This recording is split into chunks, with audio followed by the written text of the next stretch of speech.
I've had some students come to me recently that have said they are struggling with their distance control with their pitch shots. And if you try to keep this club face open and turn through the ball, you're going to see me keeping this, look at that club face staying open, going through. If you do that, it's inconsistent.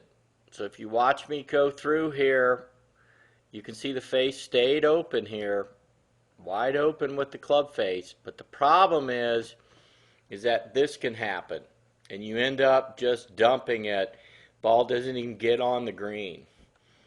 And that's the problem with pulling, turning, and trying to hold the club face open. You can dump it there, you can hit a great shot, but the problem is that the distance control is very inconsistent. If you watch me swing this club here, I've isolated it where I'm really just kind of using my arms, hands, and wrists, but mainly hands and wrists. The arms are moving a little bit. The shoulders are moving a little bit because the arm's swinging.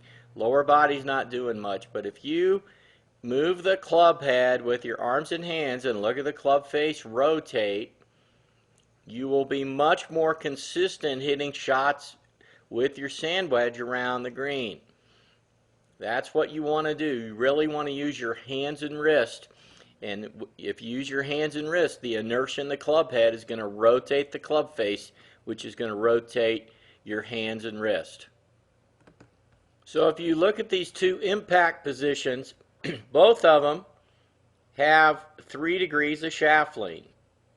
So there's 87, 3 degrees of shaft lean. The one on the right, 3 degrees of shaft lean. People ask, well, how can you have loft in the club if you're closing the face or letting the arms and hands rotate? You're still going to hit it with loft in the club.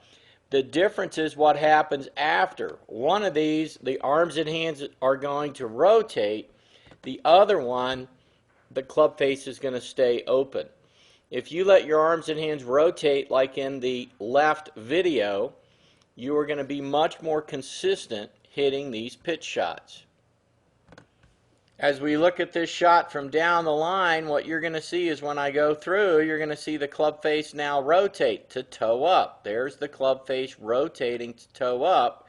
And as that club face rotates to toe up, that ball got up on the green and rolled up there. So you are going to be so much more consistent if you let this club rotate as it goes through versus trying to pull, turn, and hold the club face open. So if you're struggling with your distance control and your pitch shots, quit pulling, turning, and trying to keep the club face open and start letting the club face pass your lead arm and let your arms and hands rotate, and you're going to be much more consistent with your pitch shots, especially in your distance control.